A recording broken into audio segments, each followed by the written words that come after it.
Neto wakes up the following day still completely drained. Haruka cooking up a veritable feast to help him regain his lost strength. But Neto finds his PT, and Rockman are MIA. Both were taken by Yuichiro in order to analyze the data on it, and to hopefully reduce the strain on his son, as unfortunately it looks like Neto is the only one available who can work to stop the threat they're facing, which he is reporting directly to the government the danger of. This introduces the next of the new supporting cast for Axess, Commander Seishin Kifune and Superintendent Rin Manabe of the Net Police, who are taking this attack very seriously after the damage 2 realized Navis and their viruses did to one of the world's most advanced research institutes. And they don't have any good suspects, as Dr. Wily has not been seen since the Gospel incident. Hate to stereotype, but have you checked any homeless shelters? Plot point. Worse, the synchro chips are made from extremely rare metals. So even when Scilab is back up and running and Yuichiro is able to manufacture more chips, the problem is going to be supply-based on whether he'll even be able to get more of the raw materials for them. And despite Kifune's urgings, well, when the perpetrators behind this next strike, they're only going to have precious few options in dealing with this crisis. Neto makes it back to Scilab, Yuichiro finishing his test to make sure Rockman wasn't damaged from an improper use of the synchro chips, though there has unfortunately been some damage from it since Rockman is a heavily customized Navi. The synchro chips interfaced with his ultimate program that causes his form changes and adaptation abilities, and resultantly, while it helped make cross-fusion more workable for them, it has irreparably corrupted Rockman's ability to use style change. Not the biggest loss considering the limitations of those forms, but still a disabled arsenal is a disabled arsenal. Honestly though, half of that is my rationalization for it, since it's not quite explicable why inserting a battle chip that turns a Navi and their PET into an armored suit for the operator would disable a form change system. But as we're soon to see in another few episodes, it didn't remove the programs by which Rockman changes forms to adapt to situations, merely made it go dormant as it too evolved from environmental exposure.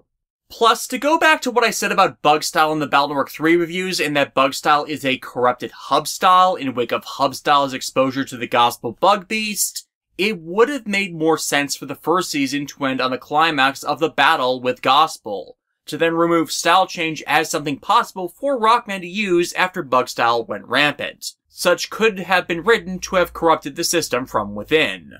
But because it isn't the last event, but instead Aqua Custom Style fighting the life virus is, well, they had to write some explanation for why Rockman couldn't use the form. And the data being corrupted, that's the best we're likely to get, especially with its replacement quickly approaching. Yuichiro also warns him that it's his bond with Rockman that made cross-fusion possible, not any innate talent, so it is up to them to keep their bond strong if they're to use it in the future. The elder man knowing that he likely won't be able to keep his son from interceding in what is to come. クロスフュージョンはまだ実験段階だ。ディメンショナルエリア以外での実体化は無理だ。This also helps lock off use of the form and ability so it doesn't get spammed in general use, allowing the writing team to be a bit more selective about what threat does what, when, so their story assets can shift around as needed, instead of making it immediately about everything being capable of showing up in the real world at any time. No, they wait until stream to have that sort of escalation, while still maintaining the limitations about the synchro chip. Unfortunately, the importance of everything that's happened, and Rockman not being around to act as a reminder, has led Neto to forget a promise to Chisao he races off to address, and in doing so, slips the synchro chip into his pocket, forgotten until after he's long gone that he even has it. And it's a good thing too, as Beastman now has a grudge against the pair, which Shademan lets fester in the depths of the internet as they plan their next operation. Meanwhile, Neto's promise to Chisao was acting as his chaperone as the younger kid wanted to take part in a tour of the facility that houses the Net City supercomputer and server. Though considering it's just a server facility with a fancy TV for looking at the place from above, I don't see the big deal. Especially since this is all stuff we were told 20-ish episodes ago. Well, at least until the plot of Independence Day starts up. No, seriously, the next operation of the big new bad guys involves a gigantic flying saucer swooping into Net City and proceeding to demolish the place, taking in all the raw data and navies for its own use. I'm actually a bit baffled that none of the Taken tried to log out the second it showed up, but then again, this isn't exactly a setting where people are that genre savvy or think they need to run away from such a threat. Of course, since Neto's on hand at the server facility, he and Mail asked to help in the crisis, and they're authorized to use battle chips within the server. While they're able to save a few navies from being victims, it's simply too big a threat that is attacking so impartially for them to easily deal with it. Even getting inside the thing doesn't reveal an easy means of stopping it or reversing the damage, as it's just a drone remote controlled from somewhere else. And worse, it's defended by viruses in such numbers that they've never seen before, especially on their own. Rockman's forced to make a tactical retreat, only for him to be ambushed by Beastman, who's made a full recovery, forcing Rockman to, for the first time in the series, be jacked out in order to prevent his own deletion. Worse, their benefactor sends out another dimensional area to prevent any other attempt to stop them, Neto tripping over one of Rush's warp holes, and the sinker chip falling out of his pocket, this becoming the Chekhov's gun of the episode. With a reminder to slot a supply of chips before triggering fusion this time, the pair are fully equipped to fight the realized viruses. At least until their supply of chips and memory runs out, as the active memory of the advanced PET can only remember 5 for the time being.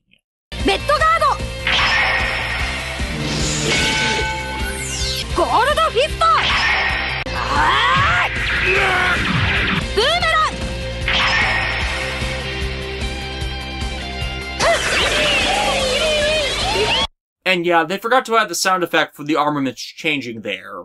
It seems like this was also missed in the DVD releases of the series, as I have the DVD RAWs of the series as well, since Wolfpack subbed the series with the broadcast version, and sometimes there is differences between those, so I wonder who dropped the ball. Using the tried and true steel and sword combo, Neto forces Beastman to retreat, saving everyone trapped inside the facility. But unfortunately, it is a Pyrrhic victory, as Beastman's attack, once more, was a distraction. The UFO Shademan sent out has taken all the data it stole, and reformatted it into a floating castle hovering above the ruined Net City, the domain by which Shademan, with his benefactor's assistance, will claim the defeat of humanity itself. 我らダークロイドが世界を支配するのだ。Maniacal laugh. Maniacal laugh. Maniacal laugh. Back at Scilab, Yuichiro officially hands off the synchro chip to his son when he tries to return it, once more acknowledging that he won't be able to stay out of trouble, especially since this second incident has caught Kifune's eye. Thus, they are asking Neto to work with them to stop this new threat as an official deputized net saver, romanized as Net Savior for some reason in the subtitles. And I don't see why. They clearly say Net Saver here. I checked the kana for the word, and it's still Net Saver in Japanese. And when the show was dubbed, they still kept it as Net Saver. But yeah, the job is basically the same as the one you saw Enzan, aka Chod, take up in the games as an official net battler. Neto's ability has been officially recognized by the government and will be tasked with interceding in the schemes of this new faction, since giving him official license to act in special circumstances despite being a kid is a hell of a lot more direct an approach than the nonsense Mesa kept pulling last season. Then again, there is all sorts of moral and ethical quandaries invoked by giving a kid who hasn't been formally trained and doesn't know the specifics of law, suspect pacification, and conflict resolution the keys to do what he wants. But then again, the police the last few years who have gone through all that have shown they don't know it either. And at least all Kifune and Rin are asking him to do is to go after navies that show themselves an active threat to everyone, as opposed to telling him to attack random individuals on sight. So really, it's not much different from what he was already doing, it's just now he has official backing of government officials, as opposed to just being a good Samaritan that gets wrapped up in these incidents by chance. Still, Neto gets that this is a big responsibility, and one that he's going to have to live up to going forward. The wrap-up. We have The Day the Earth Stood Still, to the citizens of Net City for just standing around as a UFO attacked them. We have Grappling Hook, to roll using a yo-yo battle chip as that tool to save the little girl Navi. We have One Punch Man, to Netto breaking out the Gold Fist of Doom to knock out Beastman. It's too bad it wasn't a Silver Fist to be even more thematically appropriate, but I'm concerned if it had been, then it would have called out a Monsieur or a Grandpa to argue over it. We have Castlevania. No, not that one. To the series resident Alucard XP assembling his castle and personal domain. We have Serve the Public Trust, Protect the Innocent, Uphold the Law. To Netto and Rockman being deputized by the police to act on their behalf in net battle matters. We have, hey, you ever wonder why you're here? To Chisao asking to go on this tour of the server facility. Like, I kind of get it for some of the later plots where it's just coincidence that Netto can intercede, but this one seemed especially odd despite it being the first major Encounter of the Week event because it's a pre-arranged thing. In the future, the Darkloids either target Netto, or there's some tip-off to the Darkloids' activities that lead to them crossing paths. We have the Bat and the Wolf, to Shademan and Beastman's use in this story, and by proxy the last, but we didn't have full context to that then, by making them out to be XPs of Dracula and the servant pet interpretation of the Wolfman who guards over his master.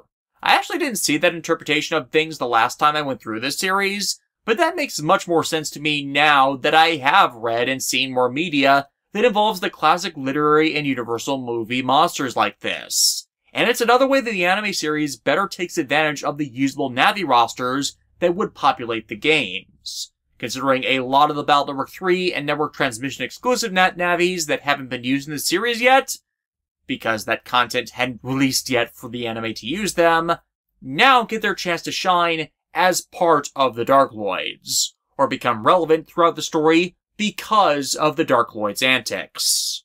Which also helps to round out that roster because, yeah, in the games, the Darkloids consist of Shademan, Laserman, a lot of heal Navis, and then the bosses of Battle Network 5. It's not exactly a lot of agents by which to view them as a big, credible threat in comparison to World 3 or Gospel before them, especially because they have Dark Chips and Dark Souls that would allow them to corrupt other Navis to do their bidding. This, though, flips that script entirely, and the series is better for it. This concludes the primary setup for the new status quo the series will run with and the long arc it has to resolve. After all, everyone that was abducted now needs to be saved, and a lot of stuff operated out of net cities that now has messed up the net something awful. We know more about our antagonists' goals and the resources available to them, and what they can use those resources to do, while also in turn providing a means by which to fight them and a support system to back Netto up. This is once more the competent storytelling I expect from Kenichi Araki to provide, and to go back to what I said about the man leaving Toei and never returning to them, what the man wanted to do for Toei, only for inept producers to prevent and hamstring him from doing them, which would have been well received and a boon to their productions. With Axess, it really is made clear that the upper echelons were finally letting him off the leash to doing more original storytelling that nonetheless feels consistent to the world and character. And we're going to have some fun with this ride. At least for the most part, for Bubble, Toil and Trouble, does a wishy-washy comic relief nuisance enter the picture next time?